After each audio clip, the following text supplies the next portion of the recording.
Oke, nah sekarang bagaimana cara menentukan inverse dari suatu fungsi tapi menggunakan proses aljabarnya. Jadi bagaimana proses aljabarnya untuk menentukan suatu fungsi. Oke, kita mulai misalkan dengan contoh eh, kita punya fx sama dengan x dikurangi 5 seperti tadi ya. Oke, bagaimana prosesnya sehingga kita nanti ketemu inversenya. Oke, pertama dinyatakan dulu dalam bentuk y sama dengan x dikurangi 5. Oke, setelah itu kita ubah nanti sehingga fungsinya adalah y sama dengan x. Y sama dengan sorry. Jadi nanti kita ubah agar x-nya itu sendirian ya. Jadi nanti jadinya adalah x sama dengan sekian. Karena inverse fungsi itu kebalikannya. Kalau fungsi itu y sama dengan sekian x, maka inversenya adalah x sama dengan sekian y. Oke, jadi dibalik. Nah, gimana caranya? Kita perlu hilangkan yang menyertai dari si x-nya ini. Dia yang menyertai si x ini ada siapa? Ada negatif 5. Ini harus kita hilangkan agar supaya x-nya nanti sendirian.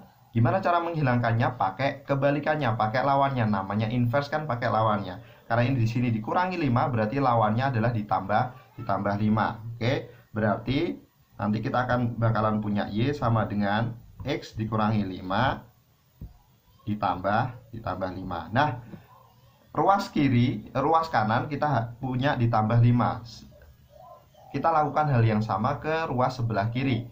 Berarti ruas sebelah kiri juga harus kita tambah 5. Oke. Kemudian kita selesaikan. Berarti di sini y tambah 5. Ya di sini tinggal x-nya karena negatif 5 ditambah 5 hasilnya 0 alias hilang. Oke. Berarti kita punya sekarang y tambah 5 sama dengan x. Oke. Berarti fungsi inversenya atau f pangkat min 1 x-nya sama dengan sekarang x-nya kita ubah jadi y, y-nya kita ubah jadi x. Oke, berarti jadinya x ditambah 5. Cocok dengan cara yang awalnya tadi. Oke, jadi inverse fungsinya adalah x ditambah 5. Oke, kita lanjut. Contoh yang kedua yang sama dengan contoh pertama kita. Gx sama dengan 2x ditambah 3. Oke, berapakah inverse fungsinya? Sama kita nyatakan dulu dalam bentuk y sama dengan 2x ditambah 3. Oke, yang menyertai x kita hilangkan semuanya sehingga nanti x-nya tinggal sendirian.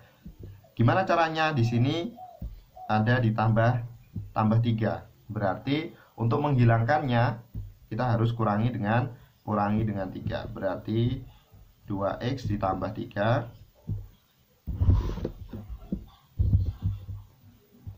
dikurangi 3. Nah, ruas yang sebelah kiri juga kita berlakukan sama.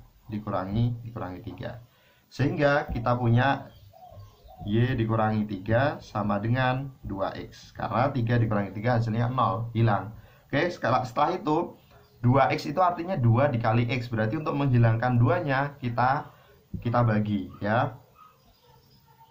Oke, berarti yang ruas sebelah kanan dibagi dengan 2.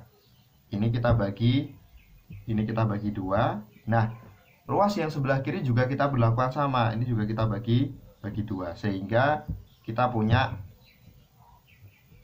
y dikurangi 3 dibagi 2 sama dengan 2 dibagi 2 hasilnya 1. 1x itu cukup ditulis sebagai x aja. Oke, sehingga inverse fungsinya adalah karena ini pakai gx ya, kita pakai g pangkat min 1x itu sama dengan y-nya kita ubah jadi x. Berarti jadinya adalah x dikurangi 3 dibagi 2. Sorry. X dikurangi 3 dibagi 2. Itulah inverse fungsi dari gx sama dengan 2x ditambah 3. Untuk contoh berikutnya silahkan kalian mengerjakan ada 4 fungsi yang tersedia ini ya. Setelah itu nanti kita akan bahas di video selanjutnya.